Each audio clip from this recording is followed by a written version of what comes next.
मेरा नाम सचिन सकराम चौहान है। हमारे समाज का व्यवसाय यही है, खेती का काम हो या मिट्टी ढोना। इस गांव में 4 दिन रहना, इस गांव का काम खत्म नहीं हुआ अगले गांव में जाना।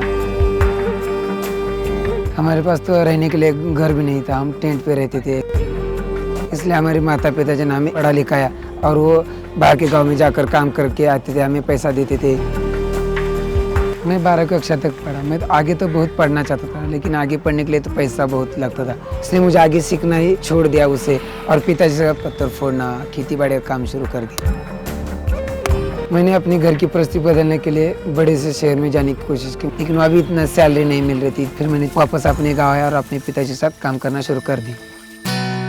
एक दिन मेरा फ्रेंड आया, वो बोला, अरे तू ऐसा कितने दिन काम करेगा, देख मैंने ऐसे ऐसे एकेडमी बोलकर वहाँ मैंने एडमिशन लिया। वो बहुत अच्छा है, वहाँ पे मशीन वगैरह कुछ नया सीखने के लिए मिलेगा, सब खाना पीना रहना सब फ्री में। मुझे यहाँ पे पता गया 3 कोर्स है, रेफ्रिजरेशन और एयर कंडीशनिंग, होम अप्लायंस और मोटर पंप। मैंने इन तीनों में से रेफ्रिजरेशन और एयर कंडीशनिंग ये कोर्स चुना। जब रेफ्रिजरेशन और एयर कंडीशनिंग एसी का कोर्स करूँगा तो एक अच्छे बड़े से शहर में जाऊंगा, बहुत से पैसे कमाऊंगा, अपने माँ बाप को सुख दूंगा। मैंने इस एकेडमी में सबसे अलग ये बात सीखी, ग्रूमिंग, रहन सहन, बात करने का ढंग, कैसे रहना, कपड़े कैसे पहनना, टाई कैसे पहनी जाती है। मेरे में से थोड़ा थोड़ा चेंज होते जा रहा था। जब यहाँ का कोर्स पूरा होता है तो एकेडमी की तरफ से कैंपस दिया जाता है। उस कैंपस में एक बड़ी अच्छी कंपनी में मुझे अच्छी सैलरी देने का वादा किया। इतना खुश था कि मैं बता भी नहीं सकता। मुझे काम करते हुए एक कंपनी में 5 महीना हो गया। अभी तो मैं इतना परफेक्ट हो गया कि मैं कौन सा प्रॉब्लम है तो खुद सॉल्व कर सकता हूँ।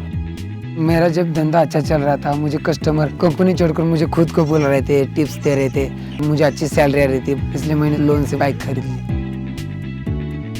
मेरे घर में माँ तो चूल्हे पर ही खाना बनाती थी, तो मैं घर में गैस नहीं था, सबके घर में गैस था, इसलिए मैंने गैस ले लिया।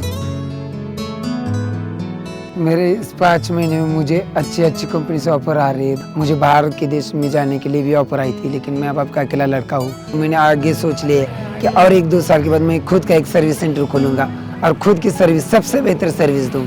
आता माझं जीवन एकदम मस्त आहे।